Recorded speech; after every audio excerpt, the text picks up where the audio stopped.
எல்லாருக்கும் வணக்கங்க. இந்த வீடியோவில் நம்ம பார்க்கக்கூடிய டாபிக் என்ன அப்படின்னா, ராகு கேது எந்த வயதில் யாருக்கு ஆயுள் பாதிப்பு ஏற்படுத்தும், அதனுடைய பார்ட் 2 வீடியோ தான் நம்ம பார்க்க போகிறோம். பார்ட் 1ல் வந்து ராகுக்கு 8வது இடத்துல ஒரு கிரகம் இருந்தால் அது எப்படி பாதிக்கப்படுது, கேதுக்கு 8வது இடத்துல ஒரு கிரகம் இருந்தால் அது எப்படி பாதிக்கப்படுது அப்படிங்கிறத பார்த்தோம். இந்த வீடியோவில் வந்து ராகுக்கு 8வது இடத்துல ஒரு கிரகம் இருக்குது, அது வக்கரமாக இருந்தால் எப்படி பாதிப்பு ஏற்படுத்தும், கேதுக்கு 8வது இடத்துல ஒரு கிரகம் இருக்குது, அதுவும் வக்கரமாச்சுன்னா எப்படி பாதிப்பு ஏற்படுத்தும் அப்படிங்கிறது தான் இந்த வீடியோவில் வந்து பார்க்க போகிறோம். ரொம்ப எளிமையாக வந்து உங்களுக்கு புரியுற மாதிரி நான் வந்து சொல்கிறேன். இது புரிஞ்சுக்கிறதுக்கு முன்னாடி வந்து இந்த விஷயங்கள் வந்து உங்களுக்கு தெரியணும். ராசி மண்டலம் கடக்க கிரகம் எடுக்கும் காலம், ஒரு டோட்டல் 12 ராசிகளை கடக்கிறதுக்கு ஒவ்வொரு கிரகமும் எவ்வளோ டைம் எடுத்துக்குது அப்படிங்கிறது நீங்கள் தெளிவாக வந்து புரிஞ்சுக்கிட்டா தான் இந்த கால்குலேஷன் வந்து உங்களுக்கு கண்டிப்பாக புரியும். அதனால் இந்த 5 பாயிண்ட்டை வந்து கண்டிப்பாக ஞாபகம் வச்சுருக்கணும். நீங்கள் குரு வந்து டோட்டல் ராசி மண்டலத்தை கடக்கிறதுக்கு 12 வருஷம் டைம் எடுத்துக்குது. ராகு கேது வந்து டோட்டல் ராசியை கடக்கிறதுக்கு வந்து 18 வருஷம் டைம் எடுத்துக்குது. சனி வந்து டோட்டல் ராசி மண்டலத்தை கடக்கிறதுக்கு 30 வருஷம் டைம் எடுத்துக்குது. சூரியன், சுக்கிரன், புதன் போன்ற ராசி கிரகங்கள் வந்து டோட்டலாக 12 ராசிகளை கடக்கிறதுக்கு 1 வருஷம் டைம் எடுத்துக்குது. செவ்வாய் வந்து ஒரு டோட்டல் ராசி மண்டலத்தை சுற்றி வர்றதுக்கு 1 வருஷம் டைம் எடுத்துக்குது. இந்த 5 பாயிண்ட்டை வந்து நீங்கள் மனப்பாடம் கூட பண்ணிக்கோங்க. இது வந்து கோச்சார் ரீதியாக கிரகங்கள் டிரான்சிட் ஆகக்கூடிய டைம். இதை நீங்கள் ஞாபகம் வச்சுருந்தா மட்டும்தான் இதை வந்து நான் சொல்கிறது வந்து உங்களுக்கு புரியும். அதனால் ஃபஸ்ட்டு வந்து இதை வந்து நீங்கள் தெரிஞ்சுக்கோங்க. கேதுவுக்கு 8ல் ஒரு கிரகம் இருந்தது அப்படின்னா அவர் வந்து நோயினால் மரணத்தை வந்து சந்திப்பார். ராகுக்கு 8ல் ஒரு கிரகம் இருக்குது அப்படின்னா இந்த பாதிப்பு வந்து ராகுனால் வந்ததுன்னா அவர் விபத்துனால மரணத்தை சந்திப்பார். இந்த பாயிண்ட்ஸை வந்து ஃபஸ்ட்டு வந்து நீங்கள் தெளிவாய்க்கோங்க. டவுட் இருந்தால் திரும்பவும் வந்து பார்த்து மனப்பாடம் பண்ணி தெரிஞ்சு வச்சுக்கோங்க. இது நான் சொல்கிறது வந்து பாரம்பரிய ஜோதிட முறைப்படி நான் வந்து இந்த ஆயுள் பாதிப்பை சொல்லலை. நாடி முறைப்படி தான் இந்த ஆயுள் பாதிப்பு எப்படி ஏற்படுதுங்கிறத சொல்கிறேன் நான். இதுக்கப்புறம் இன்னொரு 4-5 வீடியோக்கு அப்புறம் வந்து பாரம்பரிய முறைப்படி எப்படி மரணம் ஏற்படும் அப்படிங்கிறதையும் நம்ம பார்ப்போம். 2 முறைப்படியுமே நான் வந்து சொல்கிறேன். 2 ஜோதிட முறையும் எனக்கு தெரியும் அப்படிங்கிறதுனால அதையும் நான் எக்ஸ்பிளைன் பண்ணுறேன். இப்போதைக்கு இப்போ ராகுக்கு 8வது இடத்துல குரு இருக்குது, அது வக்கரமாக இருக்குது. அது எப்படி செயல்படுதுன்னு பார்க்கும்போது வக்கரமான கிரகம் வந்து ரிவர்ஸில் ட்ராவல் ஆகும். அது ஃபஸ்ட்டு வந்து நீங்கள் புரிஞ்சுக்கணும். இப்போ குரு வக்கரமாக இருந்துச்சு அப்படின்னா குருவனுடைய டோட்டல் டைம் என்ன, 12 வருஷம் ஒரு ராசி மண்டலத்தை கிடக்கிறது. அப்போ அது என்ன பண்ணும் அப்படின்னா கும்பராசியில், மீன ராசியில் குரு இருக்குது, அது வக்கரமாக இருந்தால் கும்பராசியில் தான் வந்து 12 வயசு வரைக்கும் வந்து குரு இருக்கும். அடுத்து திரும்ப 12லேருந்து 24 வயசு வரைக்கும் வந்து மீன ராசியில் இருக்கும். அடுத்து 24லேருந்து 36 வரைக்கும் திரும்ப கும்பராசிக்கு வந்துடும். திரும்ப 36லேருந்து 48 வயசு வரைக்கும் பார்த்தீங்கன்னா 12 வருஷம் வந்து மீனராசிக்கு குரு போயிடும். இந்த கால்குலேஷன் வந்து ஃபஸ்ட்டு உங்களுக்கு வந்து புரியணும். இது புரியல அப்படின்னா நான் சொல்கிறது எதுவுமே உங்களுக்கு வந்து புரியாது. இப்போ இது புரிஞ்சு அப்படின்னா நான் சொல்கிறது வந்து இனிமேல் உங்களுக்கு புரியும். இப்போ ராகு வந்து ஒரு இதை சுற்றி வர்றதுக்கு வந்து 18 வருஷம் ஆகுதா?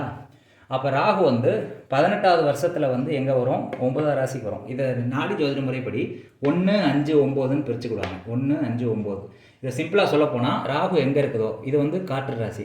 அப்போ இன்னொரு காற்று ராசி தான் வந்து நம்ம 1, 5, 9ன்னு சொல்கிறோம். அப்போ அந்த இடத்துக்கு வந்து ராகு வந்து டிரான்சிட் ஆகும்.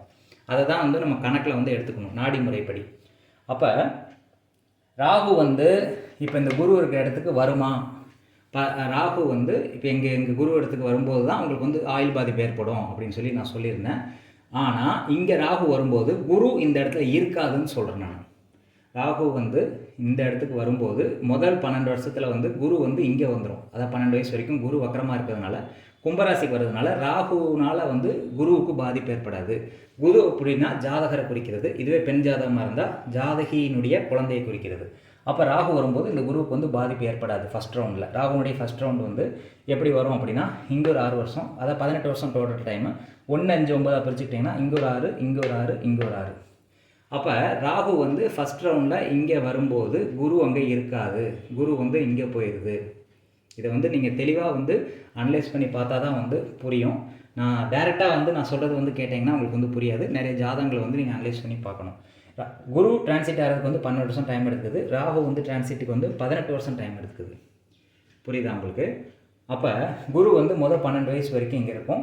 அதுக்கப்புறம் 12லேருந்து 24க்கு வந்து மீனத்துக்கு வந்துடும். அப்போ வந்து ராகு இங்கே வரும்போது குரு இந்த இடத்துல இருக்காது.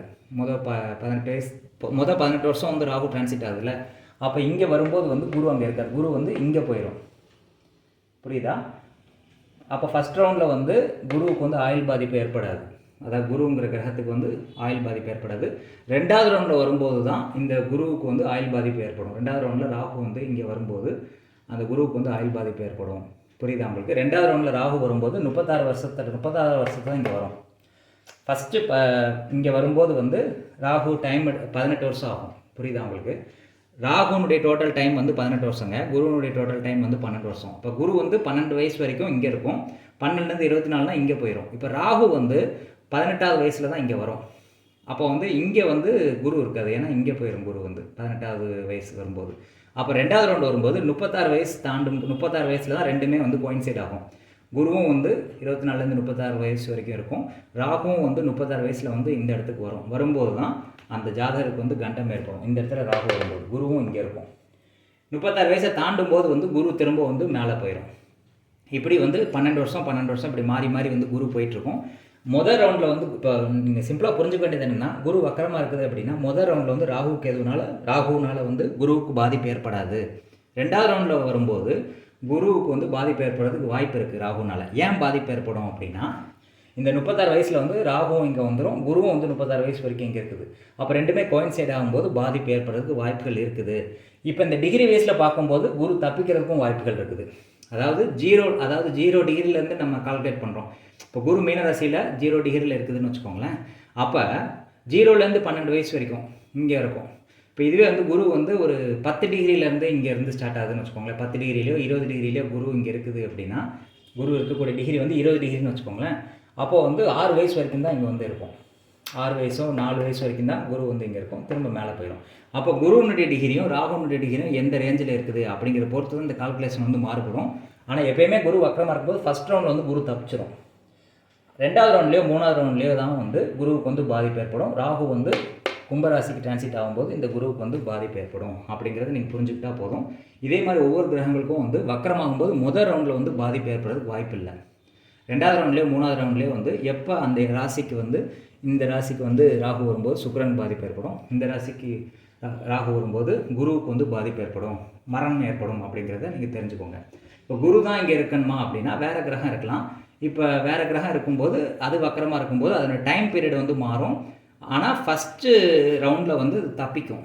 2வது ரவுண்ட்லேயோ 3வது ரவுண்ட்லேயோ அந்த கிரகங்கள் வந்து ஆயுள் கண்டத்தை வந்து சந்திக்கும் அப்படிங்கிறதுக்காக தான் இந்த வீடியோ வந்து போட்டு நான் விளக்கியிருக்கேன்.